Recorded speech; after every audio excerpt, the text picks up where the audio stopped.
Hi Chitra, how are you? I'm good. Audible? Yes, you're audible. Yeah. So how was your day? My day was great. We had a full Saturday. We call it Nurture Saturday at work. So we had lunch together as a team, which I look forward to. Once a month we do that.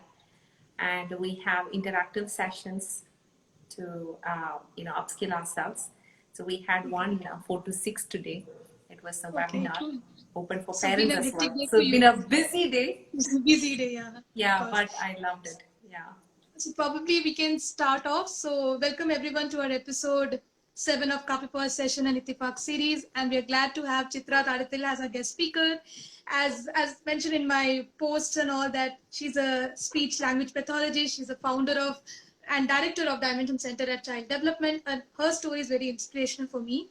So I met her last year in Bangalore. I think once or twice only we met because of the COVID. We couldn't meet each other, and that also it's a coincidence that we met at that point of time for some work which I was working with a friend of mine for some accounting work, and I happened to meet his client, and his client was Chitra, and she was also new client to him as well.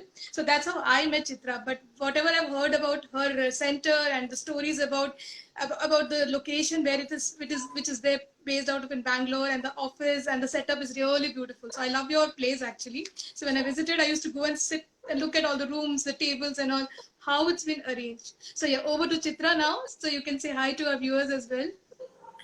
Hi. Yeah, Smita, thanks for that introduction. Now we moved into a bigger place so we can accommodate more children, more therapists, more space because of the pandemic. We want social distancing. Yeah. When you visit us next time, I think it would be great. So I think you've done your MSc in your speech and hearing course as well, and then you started Yes. off with just one room in your, I mean, 2 BHK apartment with one child, and now it's grown up to 150 kids. You have a big staff also, and then this place is also around 6,000 square feet. So I think Yes. your Yes. journey, you've grown so well. So yeah, so Yes. what's a life mantra? Hard work, that's the first thing. Okay. Identifying your purpose. In fact, that's the first thing. Identifying your purpose, knowing why on this planet are you here? And I believe I'm here to make a difference in the life of little children who have difficulty in speaking and communication and their families. That is the life purpose. Second thing is hard work because nothing comes without working hard. Um, Absolutely, yeah. so I believe in hard work, and I believe that God has positioned us at such a time as this. And trust God and commit everything that you do into His hands, and He'll make your ways prosper. Yeah. So it's like serving others basically through your work. Yes, definitely. I'm a people So person. Yeah. yeah, I know that. You attract a lot of people as well. Yeah. So yeah. So how has been your journey so far? I mean, when you started off. So I did not intend to start off as a private practice. I wanted to work in an organization like a teaching institute because I like to teach. But my son was very young. He was 2.5 years old, and I couldn't do a full-time job, and we didn't have part-time opportunities. So out of that need to do something in your profession, I started off a speech therapy set up in my two-bedroom house because my son was in school only half a day, the play groups. Mm, So by the time he comes back, I wind up. It started off that way. And then mm, as he grew older and we started having more parents asking for help, and I realized that children need more than speech therapy. They need mm. occupational therapy, they need special education and other Yes. services as well. Then I gradually had other therapists coming in as well. And then when we Mm, grew, more parents mm. asked for sessions, then we had more and more therapists coming in. So that's how it all started. Yeah. So yeah. So what made you choose this profession basically? So very few people I've seen come into this speech therapy or this language profession basically. Yeah. Yeah. So I have done my speech and hearing. Yeah. We can either choose audiology because we work Yeah. with hearing, or we can use, we can choose speech pathology. Speech. Yeah. So I was advised, to do audiology because you can mint more money in that. Yeah.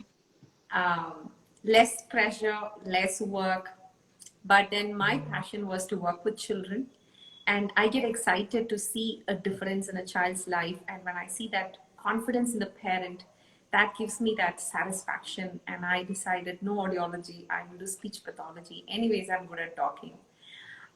So that passion for children, that got me more into speech therapy. Yeah.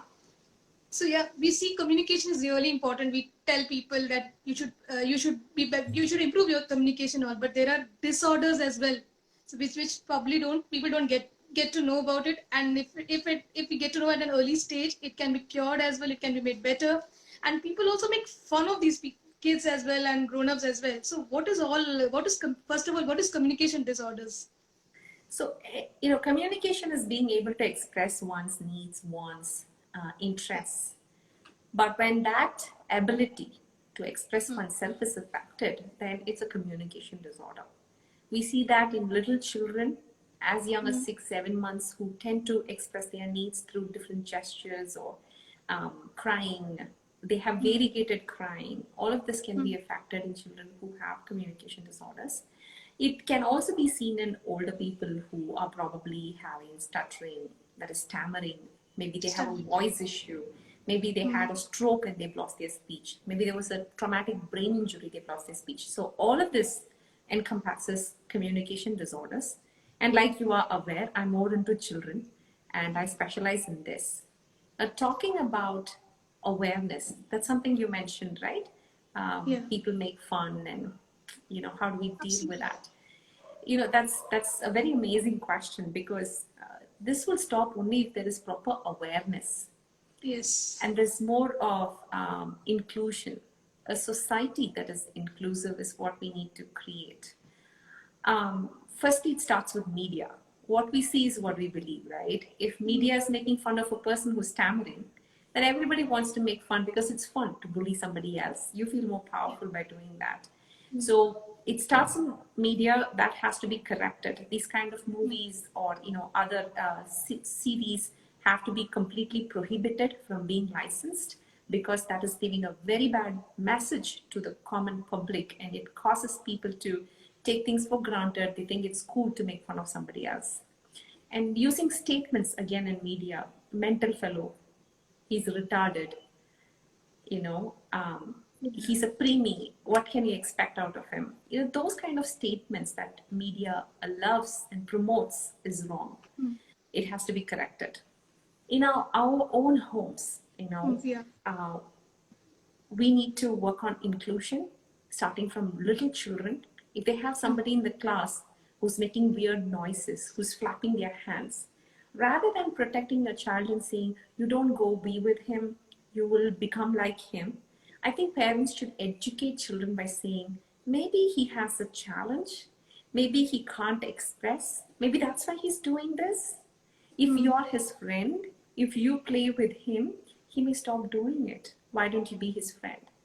Absolutely. That starts at home as well. So some parents think that if a kid has this problem, it's a curse. Because of that, they had a child with this disability, or this is a disability. But is it actually a disability? Because it can be improved so much. See, any ability that is challenged is a disability. That's the fact. But, like I said, awareness, creating awareness, encouraging children starts from the little ones, starts from media. In schools, we see that, for an excursion, they send children who are having some communication challenges in any way whatsoever it is. They send them for excursions separately, and they send the children who is in the mainstream separately, although they both are in the same class. They differentiate that way. If the schools differentiate that way, how will a fellow friend be willing to be supportive? Your school head, your class teacher saying, you go on a different day excursion, you guys on a different day. We are bringing that separation already. Where is inclusion then? So it starts in schools, it starts in homes, it goes on to our media. Yeah, that's how we need to work. So I used to learn swimming when I was taking a sabbatical, so I had to gain fitness. So when I went for swimming, I met this kid. There was a kiddie group which used to come for swimming in the morning vacation time, and one of the kid was very obese. I mean, very fat, and people and kids never used to talk to him because he had a problem. He had a speech problem. He couldn't convey what he wanted to communicate properly. So he never used to play. That's the reason he put on fat, because he was eating too much, was not playing outside because nobody was including him in the group, and that's why his parents had put him to swimming. But in swimming also, he was not going into the pool because everybody was making fun of him. He's not able to express what is his problem. But slowly, once when we started our group formed, because we used to tell storytelling used to happen with us. He became included in the group. So it changed. So we saw him losing weight. He became a friend in the group, and even kids started becoming friends to him. So that's how I think that's when I thought that there is an awareness which needs to be created. If you start including the person into a group, in whether it's storytelling or anything, it can change the world. And slowly he started gaining confidence. He started speaking. At least he started expressing himself. So maybe so his parents were trying. Parents were very reluctant to put him into a take him to a doctor or a pathologist, because they said, "Log kya kahenge? What will people say that he has some issue?" But unless until you address that issue, how will he become a better person? So that's the reason I thought well, if given a chance any time in my life, I would definitely do an awareness for this, because it is very important for people to know that there is help around. So if you go and look for it, you will get help around, and there are very creative ways to do it, and there's nothing wrong in it. Yes. Yes, So you're yeah, right. so that's one of the thing I learned, that how communication disorders can be how challenging and difficult for people as well, small kids facing specifically, and even in young adults as well. So when they stammer, so there are movies like Hitchkey which comes in the video, which I mean, there are positive messages and there are negative messages as well. But yeah, I agree with you that media is the one which creates those kind of things basically. So what are the parenting tips you think for parents basically when they have a child, when they face it when they are 6 months, 7 months, 1 year old, when the kids start speaking something like ma, pa, and all very small words. So what can parents do about it? Because they're also nervous because they never thought their kid will have this problem. So it's very important for them to accept the fact it is normal, and it's just Yeah. by love and care they can take it to the next level, and the child can be much better. Yeah. Yeah, for parents, like you said, when they get to know their child has a problem or a communication disorder, or the child has a certain diagnosis, autism, Down syndrome, cerebral palsy, whatever it is, they're firstly taken aback. It's like a shock. Why me? That's the first question that comes to parents. Why should my child suffer? Why should my child struggle? And it's like more of a, it's like a vicious circle. These kind of questions, these kind of anxieties, these kind of feelings of deep feelings, that the thought that their child is going to struggle in life. That's why parents get worried. They get into also a denial mode. They don't want to accept that their child has a problem. So instead of saying, my child is autistic, they will keep seeing, what did the school do wrong? What did the therapist do wrong? What did the neighbor do wrong? Rather than accepting the fact that my child needs additional help, I'm going to support my child. My child has a difficulty in communicating with people. I'm going to teach the child. They get into the mode of blaming others. So, like I said, the first thing is self-denial or denial of the situation that has happened. Parents need to come to terms with it. And we as professionals need to help parents come to terms with that, rather than accusing them for not being able to come to terms with it. That's an emotion they're going through, right? We Yeah, need to yeah. co-regulate That's with it. them. Yeah, we need to co-regulate with them at that time, be supportive, help them understand, let them know they're not alone in that journey. Give them examples of success stories of how someone worked very hard with their child.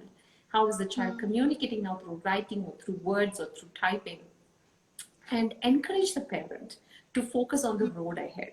So what I tell our parents is, what has happened, you can't go back and change that. Absolutely. Yeah. You can't Yeah. keep sulking because you're wasting your child's precious time, and his nerve connections are rapid now. We're going to miss it. So choose to come out of it. We need to teach them to choose to come out of that denial and focus on what is lying ahead of them. That's what I recommend parents to do firstly. The second thing is, keep a joyful environment at home. Don't sulk. It's hard. It's hard initially, but once you come out of it, it becomes a part of your life. Spread joy around the child. If the joy is happy, he would want to communicate. If you're depressed, you're sulking, obviously your child will also feel down. That's going to be transferred to the child, and the child is not going to be happy to communicate or interact. So get into joyful communications with the child. Stop demanding the child to say this, say that, tell me, only then I will give you. Say mug, only then I'll give you. Say mug. Don't do that. The more we put pressure on the child, we're going to create an aversion in them to do anything with speech for that matter. So don't create an aversion, but create a joy of learning. Apply your mind to the child's mind. The child looks at a mug and maybe he wants the mug. He can't say the word. You quickly take the mug. Oh, you wanted the mug. Is this what you were looking for? And then they can wait for 3 seconds. If the child says mug, great. If the child is not able to say mug in 3 seconds, you say the word, help the child touch it, feel it, and give it to the child by making meaningful sentences about it. Oh, you want the water in the mug? But I think this mug is not yours. Can I get your mug? Give meaningful sentences about that object. And eventually the child will come out with those words. So speech therapy is a must for children who have not acquired their babbling at 6 months. They've not acquired their first word at 1 year. They're not able to use 2 to 3 words at 2 years of age. Speech therapy is a must. And I also tell parents not to listen to people who say, you can wait and watch. Your father spoke at 4 years of age. Your grandfather spoke only when he was 6 years. We don't know what they mean by they spoke at that age. What if your child has an issue with their neural connections or the way their brain is wired? You need to help. They might say, your child doesn't look autistic. It's okay. You can wait. You can't say by looks. You need a diagnosis. You need an assessment protocol to be run through. Even doctors, pediatricians, developmental pediatricians, neighbors, aunties, uncles, grandmothers say that. Oh, he doesn't look like he has a problem to me. You can wait. Don't wait. We are losing critical period. So this is what I have to tell parents. Don't wait. Apply your mind to your child's mind. Become one with them. Come out of self-pity and anxiety and see the road ahead instead of seeing what went wrong, why it went wrong. Because we don't have time to waste with sulking. It's hard. If you're finding it difficult to come to terms with it, meet a counselor, take help. The quicker, the better.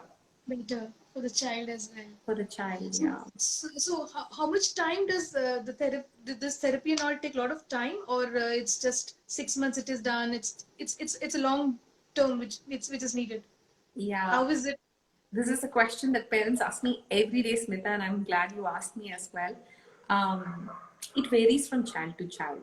So when it comes to speech and language therapy, it's not just a language-rich environment or the therapist or how many days they attend therapy. Along with this, there are a range of other factors, which includes your memory, the way they are able to imitate, the way they are able to do role play, the way children are able to process information from the environment, the attention skills, their deep motivation to learn something. All of this plays a huge role. So it's not just one factor. Some children progress really fast. Some children take time. We've had children who progressed in 2-3 months, got discharged. We have children who are taking therapies for the last 5 years and yet to get discharged. So it varies from child to child. It depends on the severity of the problem. So what are the success stories? I mean, people with speech therapy, do they, even at a later stage, even do they achieve success as well in their life? Or is there, I mean, sort of people ask these questions as well, what is the future? Because if there's a problem with a problem here, you have to take that. And we don't know whether they'll be able to make a good living out of their life or something like that. So these are all myths, which I feel. I mean, they're not, so what is your thoughts about it? Yeah, like I said, it varies from child to child. It depends on the diagnosis. It depends on the severity of the problem. And the aim in therapy should be communication and independence. Now, when a child has a communication need, it may not necessarily be that it's only a speech that's a problem. It could be their sensory processing. It could be their ability to live independent lives. It could be their ability to learn, memorize, academics. All of this comes into the picture. Now, Yeah. I don't believe in memorize and mug a set of things and put it in paper. That's not what I'm saying about learning Yeah. and memorizing. I'm talking about recall, the ability to recall and decode the information they've got and apply it to life to make it functional. All of this is what I'm talking about. So it should be more of a multidisciplinary approach. So the speech therapist for a child who cannot speak, communicate, a child who's unable to independently work, they probably need to have occupational therapy. A child who's having difficulty in reading, writing, mathematics, they probably also have to go with special education. It's a team approach. But more than anybody else, the parent has to get equipped and empowered. So today, that's what we were doing, 4 o'clock to 6 o'clock, a parent empowerment program on how to help children communicate better. So all of this put together is what will bring success. Now, talking about life skills, we need to inculcate life skills right from the time they are really small. It's not just at the time they're 14, 15. We need to train children to become independent. So eventually, they can start having their own business. They can work in an organization. You've seen Microsoft and other organizations are recruiting autistic individuals because of the way they are good with numbers. So find out what your child is good at. Be it music. We have some great musicians who are autistic as well. We have Down syndrome individuals having their own cafes. We're having individuals who are models these days. So opportunities are plenty. We need to identify what deeply motivates the child. If your child loves makeup, don't say, this is not necessary for you. Maybe she'll become a model one day. Encourage that. If your child is obsessed with music, don't say, he's always obsessed with music. Let me cut off all of this. Don't do that. Give a structure, give it time. Encourage your child to excel at music. He'll become a great musician one day, maybe even better than Beethoven. We don't know. So, like I said, apply your mind into the child's mind. So another thing is that when people have two kids, one is having a speech problem, the other child is normal, which they say because they do not have this issue, this disorder. So there is a lot of comparison, there's a lot of things. So what should parents or the sibling should take care so that the other person who's having this issue should not should not be belittled or feel bad about it? Yeah, that's also an amazing question. Something I would love to address. So firstly, the word normal, we don't use the word normal, we use the word neurotypical. Yeah, because it makes the other person not normal. So we use the word neurotypical. When one sibling is neurotypical, the other is not. Even in families where both siblings are neurotypical, one performs better according to the world standards, the one is mediocre, then there is a tendency to compare. We've seen this a lot that's happening. There's so much of evidence, so much of material on why we shouldn't compare. It affects the other child's emotional well-being and the way they perceive themselves. So it's definitely a no-no. When it comes to children who are not able to communicate, first of all, they will be definitely experiencing a lot of emotional, emotional regulation difficulties because they know they're not at par with their sibling. When you add that on, you're going to multiply their emotional distress. You're going to get them more dysregulated. You're going to make them more withdrawn. You're going to complicate what the child is already experiencing. And neighbors, relatives, this guy is fine, but why is the other child like this? I think, again, it comes into the awareness part of it. And parents need to address their environment rather than trying to make their child neurotypical, which is not going to happen because their brain wiring is different. You need to embrace that. If you don't embrace that there is neurodivergence, we call it neurodivergence because their brain is wired differently, they process the environment differently. When you're not able to embrace this neurodivergence, you're going to constantly try to get the child function like the neurotypicals. So parents need to, get awareness, get the environment aware rather than trying to convert the child to become neurotypical. So I have a friend, who had a baby, and then later on they got to know that the child is having the speech issues, and they were very worried because the child was only 2 years or something. They said, which school they will send this child into? What is the future of the child? Is it okay to send it to a normal school? So is it okay if kids having speech issues, can they go into a normal school, or they do have to go through a special education curriculum and all? Yeah, talking about normal school, we'd call them mainstream schools. Mainstreams, yeah. That's what I'm Yes, just using these words because I keep hearing this, and I probably know. because so that's the reason I want to address those questions the way I am being asked those questions, basically. Yeah.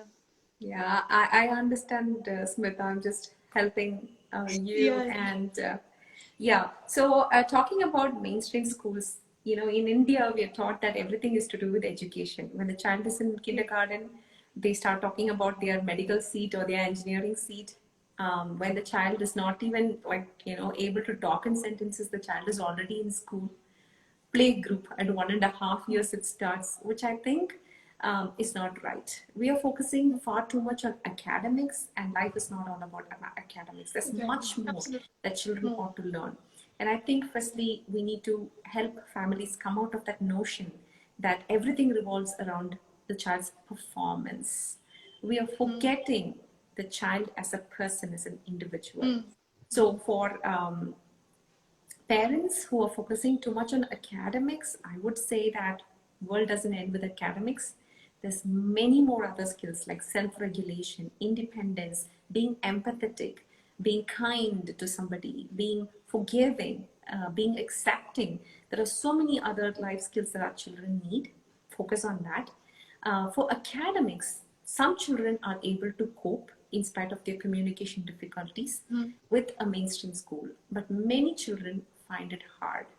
So, my recommendation is either look for a school which has facilities to accommodate your child's abilities or go for homeschooling.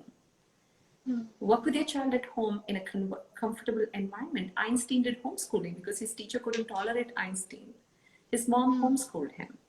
And as for social communication and interaction, which parents are worried about, if my child is homeschooled, how will he meet other kids? How will he learn life skills? You can encourage them to be a part of extracurriculars like swimming lessons, skating, dance, whatever your child likes best, encourage them to be there. Yeah, so that's what I recommend. So, Chitra, as you know, when we met at that point of time, I was, after a sabbatical, I was working on a book and all. At that time, I did not know what I was planning to do next. So, I found my purpose as like life skill education for the youngsters, basically. So, when I'm looking at life skills, I look at the 10 life skills which WHO talks about. So, one of them is communication. So, when we talk about communication, you need to have a good communication. That's when I realized that there are things like communication disorders for which an awareness needs to be there. So there are a lot of things which we just look at only life skill. They need to have a life skill, but there might be issues that to get into that basic life skill also is a challenge for a lot of people. So what according to you is important which life skill is important for an individual, and for kids having speech issues, how can we help them develop this life skills as well? Different kinds of life skills, basically. This is a very complex question. So let us break it into two. Yeah. What about communication as a life skill? Yes, some people are extroverts. Communication comes to them just like that. Some people are Naturally. ambiverts like me. For us, again, communication comes just like that. But what about an introvert who cannot express through words and do a live like this? They can do writing. That's a great communication skill as well. So, for children with communication disorders, if speaking is a challenge, they can write. There are many autistic children who have authored books. They have typed, they have written their books. Yes. So, you don't have to necessarily speak. Speaking is not the only way of communication. We need to see communication as a whole. Literally, you understand what I'm saying more through the gestures that I make, my facial expressions, than through my words. Similarly, for our children, they don't have to necessarily only speak to communicate. They can write, they can gesture, It's just, they can point to a picture and communicate. They can have a device that will talk for them. So there are so many other strategies through which children can communicate, if that has to be seen definitely as one of the most important life skills. Yeah. So That's yeah, it's good to know this, because for us we just have limited knowledge to know that how can a person with a communication disorder be taught the life skill, basically the communication, and what is important, because so that because when we go for workshops with children and all youngsters and all, so they have all those negative thoughts about it, that whether they'll be able to do it or not, whether it's only oral communication which is important, not written, but when you are able to express in different type forms of communication, that also matters, basically. Yeah. yes, definitely. Yeah. So I So think you yeah. So go ahead, Smita. yes. According to you, which is the important life skill for a person? Okay, for a person, in my opinion, self-auditing is an important life skill. Self-awareness and self-correction. Um, I think at least for people like me who find it very hard to take it from somebody else in terms of what we need to do. Um, Honestly, I like to decide what I want to do. It's not that I'm rebellious or I have an attitude. It's just that I feel best at it. It's not that I will not take an opinion from someone if it is going to be constructive, although sometimes I find it very hard. Some of us are wired that way. But for people like me, self-audit is a great way to progress and grow. It's all about being productive and not being stagnated in what we do. And in order to help myself self-audit, self-aware, self-correct, and in the process of it, constantly changing every day, and I don't like being fixed in one way. We need to continue to grow. I read a lot of books, and I encourage youngsters to self-audit, self-correct. And the best way for you to do that is read good books. Yes. You don't read Yeah. books that are junk. You read books that will help you to grow as an individual, grow as a person. It's not that I recommend these self-help books either, because again, there's too much of self-help books that's coming up. Some of it are not worth a dime. Some of it are, as good as reading a blog. But I would suggest that you take good authors, um, books that can really build you up, that can help you grow as an individual, as a person, and books that help you understand how you can contribute into the lives of others. Life is all about yourself. It's about how your life impacts somebody else. My life impacts my husband, my son, my parents, the children that come to me, the families, my team of professionals. So I recommend self-awareness, self-audit, self-correction. Read, and read really good books. Take time alone. Process for yourself where you are, where you want to be, in what way you've impacted someone today, and how do you move forward. So you're absolutely right. Reading is very important. I think that's a good message for the youngsters as well. So when I was growing up, so first 10 years of my growing up, I was in a daycare center. So I learned my life skills through stories. So the akka who used to be there, they used to tell me stories. If they have to teach me some manners or anything. So I'm used to listening to stories from a book or a magazine or something. And that's what my father was also a great storyteller. So whatever lessons I've learned is all through stories. So whatever life skills or whatever I have still so far in, even if I have to tell somebody something, I cannot do it in a word. I will have to tell a story to come back to that specific word. That's what happens. So yeah, that's one of the reason when I wanted to have a conversation or a talk with you on this show was that to know, but how communication can be made better for people, and what are the things which we can do from our side as well, creating an awareness basically. So yeah, and also wanted to know that you have such a busy schedule. Apart from that, what are your hobbies basically? Do you get time to take out for yourself to unwind? Because you see a lot of issues around you to tackle, and you also need some break so that you can come up with new ideas or something different for the children as well. Yeah, firstly, I have a very supportive family, very loving husband, and a very understanding son. He's anyways going to be 12. He's growing up. He's becoming more and more independent.